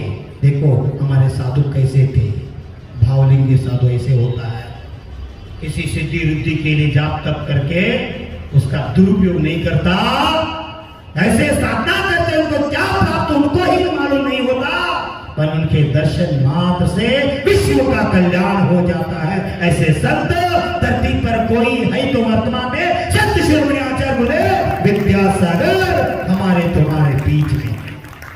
बोलना नहीं पड़ता, आचार्य भगवान मंत्र नहीं देना पड़ता। अगर आचार्य भगवान कृपा दृष्टि से आपकी ओर देख लिया, आपकी सब पीड़ा एक क्षण में मिट जाएगा। ऐसे शक्ति, ऐसे साधना आचार्य भगवान का है। आगे में लिखा है बेटा, ये झूठी बात नहीं है। गुरु देखना तो दूर, गुरु का हाथ उठना तो दूर, अगर गुरु के लगा हुआ हवा आपको स्पर्श हो गया तो आपको अनेक बीमारी नष्ट हो जाते हैं, आत्मिक परिणाम विशुद्धि में परिवर्तन हो जाते हैं। ऐसे संत की महिमा होती है। शिष्य सुना, गुरुदेव ऐसे कैसे? हाँ, उन्होंने ऐसे दीर्घ तपस्या किए, तप के प्रभाव से वैकृत वृद्धि उनको प्राप्त हुआ है और वृद्धि के सहाय से इस सप्त शतक मुनिराज का उपसर्ग दूर कर सकते हैं। उनको वो मालूम नहीं है। इतना सुनते सुनते ही शुल्लक क्या किया? पुष्पक देव विमान के सहाय से विमान में बैठ गए और धरणी पूर्वक भूषण पर्वत पर गमन कर गया। जाके मुझे दिल्ली में बताया था गुरुदेव विद्यानंद जी ने, अगर सल्लेखना का प्रसंग है, मेरा भी हो आपका गुरु का भी हो, अगर उनका संदेश आ गया, आप सिक्कर्ज में अगर है तो भी आप विमान से भी गुरु के पास जाके उनका सल्लेखना कर सकते हैं। प्रायश्चित लेके विधान है आगम में। अगर रात्रि 12 बजे भी आके आपने मेरा दरवाजा आवाज दिया, गुरुदेव सल्लेखना चल रहे, गुरुदेव अंतिम श्वास चल रहे, आपके दर्शन इच्छुक है जीव, आइए ऐसे निवेदन किया तो रात्रि 12 बजे भी हम आकर उस जीव का कल्याण कर सकते हैं। ऐसे श्रेष्ठ संप्रदाय, श्रेष्ठ आमना, श्रेष्ठ परंपरा हमारी रहा है। जया 3 परिक्रम डाला, विनय से नमोस्तु गुरुदेव, नमोस्तु नमोस्तु गुरुदेव, ए महान तपस्वी योगी राज, नमोस्तु नमोस्तु। एक शुल्लक जी का नमस्तु स्वीकार करो। जोर से चिल्ला रहे हैं, फिर भी विष्णु कुमार कुछ भी उसका असर नहीं पड़ रहे हो, तो साधना में लीन हो गया। एक बार, दो बार, 3 बार बोलते हैं, बार बार बोलते हैं, नहीं उठने के बाद शुल्लक जी उठ के उसको दोनों भुजा पकड़ के हिलाता है। हे महाराज, ये ध्यान करने का समय नहीं है, संघ पर उपसर्ग आया है, आपसे वो दूर होने वाले हैं, चलो मेरे साथ। गुरुदेव को पुकारते, गुरुदेव ज्ञान से उठे, बेटा मौन छोड़ के शुल्लक से, भाई इतने क्यों घबराए, इतने क्यों चिल्ला रहे हैं? गुरुदेव क्या करूं मैं, एक नहीं दो नहीं, अकल्पन आचार के साथ साथ 700 मुनिराजों को जीवंत समाधि करने के लिए दुष्ट राजा बलि ने कार्य वैचारिक कर रहे हैं। दुष्ट बलि, बलि राजा कहां पर? प्रभु क्या कहो मुनिराज, हस्तिनावती में, हस्तिनापुर में, हस्तिनापुर में तो मेरे बड़े भाई पद्म कुमार तो राज्य करा, उसके राज्य में बताने के समय नहीं है, आप पहले ईमान में बैठो, जाते जाते हमको अम्मा आपको समझाएंगे क्या इधर चल रहा है। एक वार्ता सुनने के बाद गुरुदेव बोलते हैं, हे बेटा 700 आचार्य के साथ साथ 700 साधु हैं, उतने साधु होकर भी कुछ नहीं कर सका, मैं अकेला क्या कर सकता बेटा, स्वयं पूछ रहे। उस समय शुल्लक जी बोलते, गुरुदेव मैं नहीं बता, मेरा गुरुदेव नहीं बता, आपको वैदिक वृत्ति प्राप्त हुआ है, वृत्ति के प्रभाव से उस उपसर्ग को आप दूर कर सकते हैं। मुझे वैदिक वृत्ति क्या बता रहे? मैं नहीं बता गुरुदेव, मेरे गुरुदेव ने बताया। हाथ फैला के देखते हैं, हाथ फैल गया और संकुचित किया, समझ लिया मुझे वैदिक वृत्ति प्राप्त हुआ है, उसी के माध्यम से आचार्य भगवान कहे तो कुछ तो होगा। चलो रातों रात विमान में बैठकर हस्तिनापुर की ओर कौन आ रहे हैं?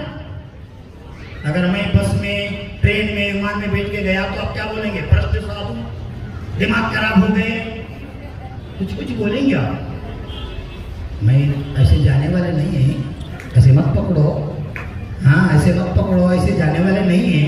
अगर ऐसे प्रसंग आ गया, मैं अगर दक्षिण में है, आचार्य भगवान का संदेह करना चल रहे हैं, अगर आचार्य भगवान आदेश दिया, तत्काल यमसन लेकर आज ले रहे हैं, तत्काल कुलभूषण आई ऐसे बोल दिया, मैं विमान से भी आचार्य भगवान के पास बोल में 3 घंटे में आके उनकी सेवा करने के लिए तत्पर हो, भले मुझे कुछ दोष लगे, 3 दिन का, 5 दिन का, 9 दिन का उपवास का प्रायश्चित भी दे दे, करने के लिए तैयार हूं। ये अवकाश को मैं नहीं खोऊंगा, क्यों? वो धरती पर गुरु नहीं भगवान है, भगवान की कल्याणक में नहीं आए तो हम कैसे भक्त हैं, कैसे शिष्य हैं? एक बीज समर्पण होता है बेटा। पुष्पक विमान में विष्णु कुमार बैठे हैं, विमान स्पीड से जा रहे हैं हस्तिनापुर की ओर, चलते चलते सब शुल्लक बता रहे, ऐसे हुआ, ऐसे नक्षत्र, गुरुदेव ने ऐसे कहा, ऐसे हो रहा है, मुझसे कैसे होगा? चलो कुछ नहीं, हम भैया के पास जाएंगे, गृहस्थ अवस्था में जो पद्म कुमार मेरे बड़े भाई हैं, चलो अंतपुर, किधर? राज अंतपुर में गया, इतनी दिगंबर अवस्था में बोलते हैं, आवाज देते हैं, पद्म कुमार क्या हो? तुम्हें किसका आवाज? मेरे छोटे भाई देखते हैं, ओ साधु बाबा आप तो निग्रंथ हैं, ऐसे अंतपुर में एक राजा के पास आना अच्छा नहीं है। अच्छा क्या है, बुरा क्या है, मुझे मालूम है, ये मत बताओ, पहला बोलो। अब राजा कैसे राजा है, अपने नगर में क्या चल रहे हैं? क्या चल रहे हैं गुरुदेव? रात में आप घर में आए, वो क्या मोह है आपका?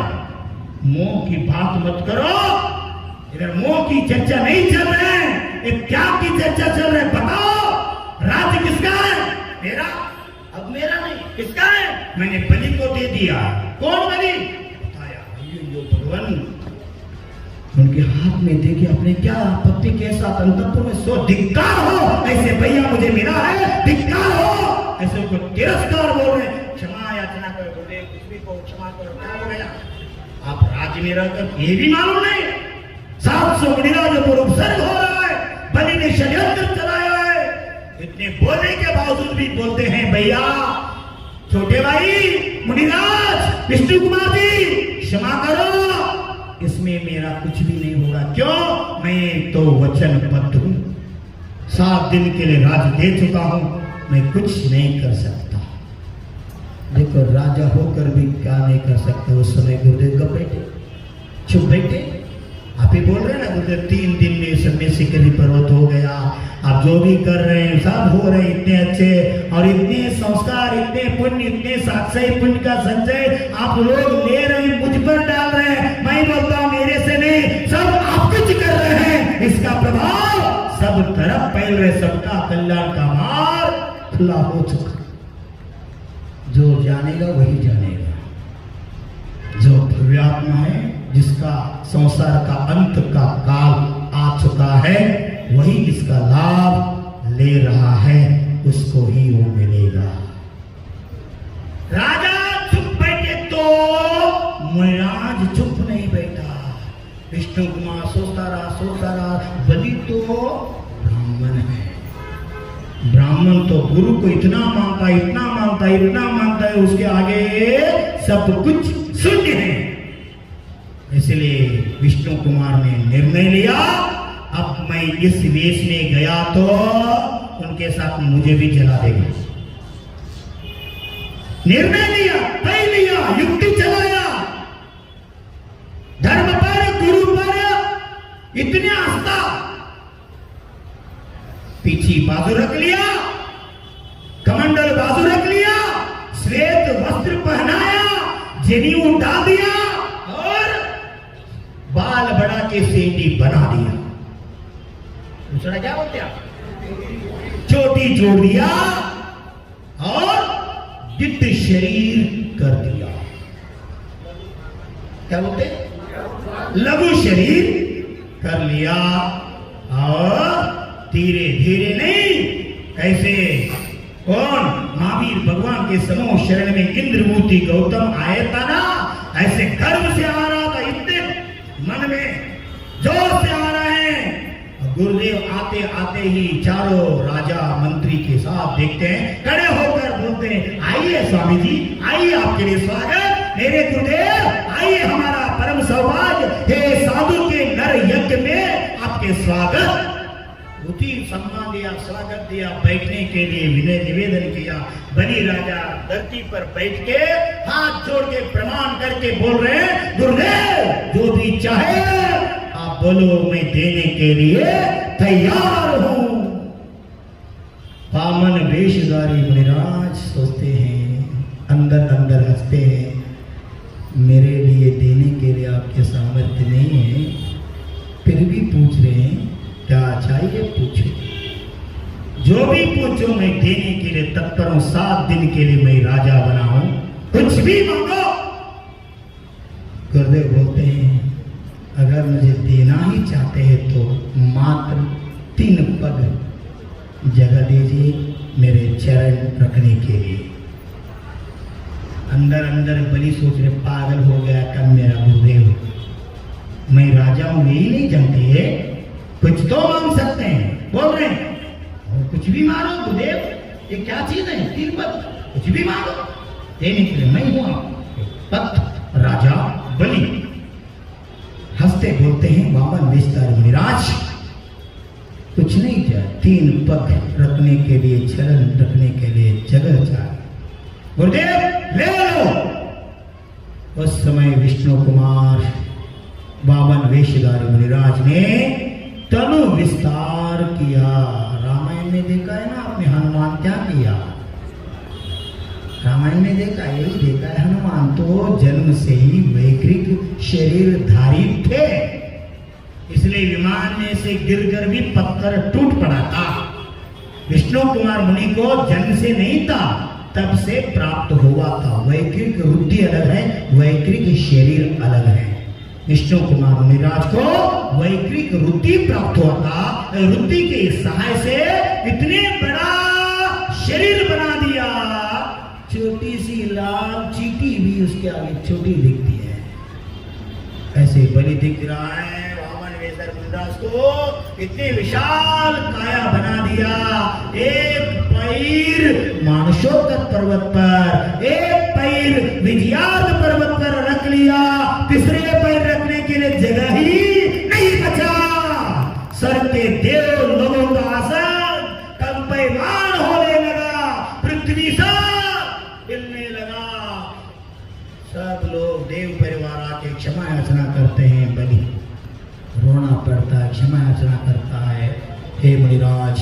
हे योगीराज, हे ऋषिराज, कषाय आपके लिए अच्छा नहीं है।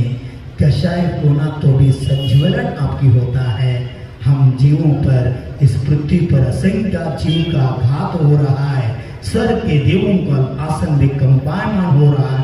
क्षमा करो। चतुर्मी का देव, प्रजा, राजा, बलि सब मिलके क्षमा याचना कर रहे हैं। अंतर्मूर्त में परिवर्तन भाव आ गया। क्षमा धारण करके शरीर हीरा कर दिया, उस समोचन दिया। अगर आपके क्षमा का पात्र रहे तो तत्काल सब मुनि को मुक्त करो। उपसर्ग करने का जो भाव रखा है, ये सब त्याग करो। ये बोलने के बाद बलि बोलते, पश्चाताप मुझे हुआ है, क्षमा करो योगीराज, आप तो परम तपस्वी, क्षमा करो। इतनी क्षमा याचना करके बोलते हैं और आचार्य भगवान के पाद मूल में जाकर रोते हैं, गुरुदेव हमने बहुत अपराध किया, महान अपराधी हैं, हमको व्रत देकर आत्मा की कल्याण करो। ऐसे याचना करते हैं।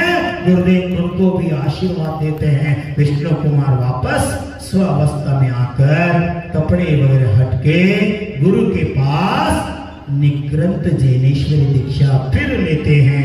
उसी भव में अकंपन आचार से भी पूर्व विष्णु कुमार मुनिराज ने 4 गाती 4 अगाती आतो कर्मों का नाश कर सिद्ध भगवान पद को प्राप्त किया, ईश्वरत्व को प्राप्त किया। 700 मुनि राज संघों पर जो घोर उपसर्ग आया था, उपसर्ग रचा, उपसर्ग को निवारण हेतु, मुनि संघ को रक्षण हेतु जनेऊ डाल दिया, कपड़े डाल दिया। आपके हाथ में जो रक्षा सूत्र आज सुबह गुरु के मंत्र द्वारा आपने बांधे हैं, उसका ख्याल रखो। एक दादा नहीं है वो बेटा। अब सोना का भी अगर रक्षा सूत्र बना दिया, राखी, अगर उस पर संस्कार नहीं हुआ तो वो रक्षा सूत्र नहीं कहलाएगा। अगर एक दाना भी है, अगर उस पर संस्कार हुआ तो वो आत्मा का भी और शरीर का भी रक्षणा करेगा। इसीलिए श्री रक्षा बंधन पर्व का है। पीछे को बांधते वक्त मैंने क्या मंत्र बताया था, याद है आपको? अभी आपने नहीं किया और अगले पर्व में क्या याद रखेंगे? लिखना तो नहीं आते, नोट्स करना भी नहीं आते। ओम राम ह्रीम रूम रेम रैम रौम र असी औसा। ओम नमो अर्हते भगवते श्रीमते तीर्थंकर परमेश्वराय कर पल्लवे संयमोपकरणे रक्षा बंधनम करोमि एतस्य समृद्धिरस्तु। ओम ह्रीम अर्हम नमः स्वाहा। पहली बार सुना है। रक्षा सूत्र तैयार करने का मंत्र अलग है और पिंची को रक्षा सूत्र बांधने का मंत्र अलग है। बीच में हमने नाम लिया था, सुना आपने? संयमोपकरणे। ये कभी आप बोले थे रक्षा सूत्र बांधने कभी बोला था? ये लिख ले लो। अब नहीं, आज कल परसों किधर कभी भी किसी साधु आचार्य भगवान के पास गया तो जाते वक्त संसाकारित किया हुआ एक रक्षा सूत्र लेके पीठी में बांधो। ये पीठी काम किया है। 700 मुनिराज आचार्य के साथ जो उपसर्ग आया था, वो सबका उपसर्ग एक पीठीधारी मुनिराज विष्णु कुमार ने बचाया था। इसीलिए पीठी है तो सब कुछ है। जब तक इस धरती पर पीछी रहेगा, दिगंबर मुनि परंपरा रहेगा, तब तक इस देश में, इस राष्ट्र में, इस विश्व में सुख शांति रहेगा। जब संत का अभाव होगा, ये संसार सब जल जाएगा। किसी ने पूछा, अगर इस दुनिया में संत न होता तो क्या होता था? उत्तर क्या मैंने उल्टा प्रश्न क्या बेटा, अगर इस दुनिया में सूरज न हो तो क्या होता था? उत्तर क्या बोला? नहीं, बहुत अंधारा हो, अंधकार। बेटा अंधकार नहीं, सब कुछ नहीं हो, कुछ भी नहीं होता था। अगर सूरज ही नहीं तो पानी भी प्रासुक नहीं रहेगा, वर्षा भी नहीं बरसेगा, पौधे भी नहीं रहेगा, ऑक्सीजन भी नहीं रहेगा। हम रहेंगे? कोई नहीं रहेगा, सब शून्य हो जाएगा। अगर सूरज नहीं तो पृथ्वी शून्य हो जाएगा। ऐसे जीवन में गुरु नहीं तो आपका जीवन ही कुछ भी नहीं रहेगा। इसलिए सब कुछ है गुरु। पंचम काल अकेले तक इस धरती पर बावलिंगी संत रहने वाले हैं। जब तक संत रहेगा तब तक इस धरती पर संस्कृति रहेगा। जिस दिन संत का हवा होगा इधर नरक का वातावरण निर्माण हो जाएगा। हमको नरक में जीना नहीं है, हमको स्वर्ग में जीकर तीर्थंकर काल में जन्म लेकर सिद्ध भगवान बनना है। इस भावना से आज रक्षा सूत्र बांध के आप संकल्प किया है। घर में भी जाकर आप पत्नी को बांधो, पति को बांधो, सासू मां को बांधो और नौरानी को बांधो, पुत्र को बांधो, पुत्री को बांधो, संकल्प लेके बांधो, हंसते हंसते बांधो। क्या पैसा दिया, क्या साड़ी दिया, कितने सोना दिया, ये महत्वपूर्ण नहीं है। पत्नी को बोलो अगर आप पर संकट आ गया, राम सीता को वनवास भेजा था, मैं आपको वनवास नहीं भेजने वाला हूँ। कितनी भी संकट आए आपके साथ मैं रहूंगा। ऐसे संकल्प लेकर पत्नी को रक्षा सूत्र बांधो। पत्नी बोलेंगे भगवान लेकिन आपके पास आकर और चौके में आकर मन में बोलेंगे गुरुदेव ऐसा मुझे पति मिला है, ऐसे मैं भाव रखता हूँ भविष्य में रामचंद्र जैसा वो भी भगवान हो जाए, मैं भी स्त्री परिचय कर 16 स्वर्ग में आमिंद्र पदवी को प्राप्त कर जाए। ऐसे भाग्य मुझे मिलना चाहिए। ऐसे भाव हर पत्नी पाना चाहिए। ऐसे कार्य करो और घर में जाकर बहनी को भैया कहो, ए बहिना अगर कर्म के उदय से आप पर संकट आ गया, आप ससुराल में रहे इधर रहे, कुछ भी फर्क नहीं पड़ने वाले। मेरा प्राण को बिचावर कर भी आपका रक्षण करने का जिम्मेदारी मैं लेता हूं। ऐसे भैया बहनी को बताओ। घर में जाकर आज ये काम करो। बहुरानी सासू माँ को बताओ रक्षा सूत्र बांधते बांधते, माँ मेरी माँ तो थे उस समय, मेरी माँ ने ये मुझे पढ़ाया है, ये सिखाया है, एक घर के मुझे भेजा है। बेटी अब से मैं आपकी माँ नहीं हूँ, आपकी ससुराल में ही आपके ससुर हैं, वही आपके पिता हैं और जो सेठानी है जेठानी है वही आपकी माँ है। ऐसे कह के मुझे भेजा है। माँ आप में मुझे सासू माँ नहीं दिखती, माँ दिखती हैं। अगर अगले जन्म में मैं जन्म देना चाहते तो आप ही मेरा माँ बन जाए। ऐसे भाव करके मैं आपको राखी बांधता हूँ, ऐसे भाव रखता हूँ। भाव रख के करो। एक भगवान को अर्घ कम दे दो चलेगा, बहुरानी को बेटी तरह देखो। भगवान को एक अर्घ कम देना, मुझे एक ग्रास आहार कम देना चलेगा, पर सासू माँ को माँ की प्यार दे दो। मेरा आशीर्वाद भगवान का आशीर्वाद, आचार्य भगवान का आशीर्वाद, जब तक आप मोक्ष नहीं जाएंगे तब तक सदैव आपके सिर पर रहेगा। सिर का भावना अंतरंग से करना चाहिए, ऊपर से बोलना नहीं चाहिए। हर दिन भैया उर्त में लोग आ रहे हैं, हर दिन भीड़ बढ़ रहे हैं। कितने बढ़ रहे हैं, कितने बढ़ रहे हैं। वो भजन सागर भी आते हैं, बच्चे भी आते हैं, ऐसे हो रहे हैं। एक भजन बोलने के लिए समय नहीं मिल रहा है। सभी को इतने भक्त बन गए, वो करते करते करते आनंद ले रहे हैं। मुझे भी आनंद आ रहे हैं। हे बेटा अब सेवा में तत्पर होकर इतने गुरु का वैयावृत्ति कर रहे हैं। अगले भाव में आपको केवली का भगवान सानिध्य मिले और वैयावृत्ति करने का भाव यही रहे।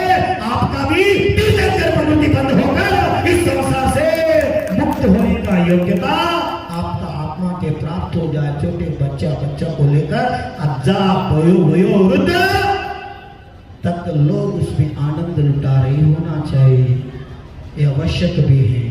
जो भी आप जीवन में कमाया है, जो भी आपने जीवन में बहुत कुछ किया है, वो सब आपके साथ आने वाले नहीं है। जो आपने जीवन में धर्म किया है, पुण्य किया है, सत्संग किया है, दान किया है, यही आपके साथ आने वाले हैं। अब तो पर्वराज पर्यूषण आ रहा है। अहिंसा परमो धर्म की, रत्नत्रय स्वरूप जिना धर्म की, वात्सल्य पर्व श्री रक्षाबंधन महापर्व की, विष्णु कुमार मुनिराज की, आचार्य कंपनादि सासु मुनिराज की, संत शिरोमणि आचार्य गुरुदेव विद्यासागर मुनि महाराज की। हे बेटा जय हे शाश्वत शिव सुखदाता प्रथमं करणं चरणं द्रव्यं सप्तभंग सुदाता अरिहंत हिमाचल संयम गंगा अंत करावे जगकंदा जब भाग्य उदय आए तब जिनवान सुन पाए पाय तब जिनवानी शरणा जिनवानी अरहनवानी जय हे आत्म सुभूषण दाता जय हे जय हे जय हे जय जय जय जय हे। जय सिद्धांत शास्त्र की रत्नत्रय स्वरूप जिन धर्म की संत शिरोमणि आचार्य गुरुदेव श्री विद्यासागर मुनि महाराज की।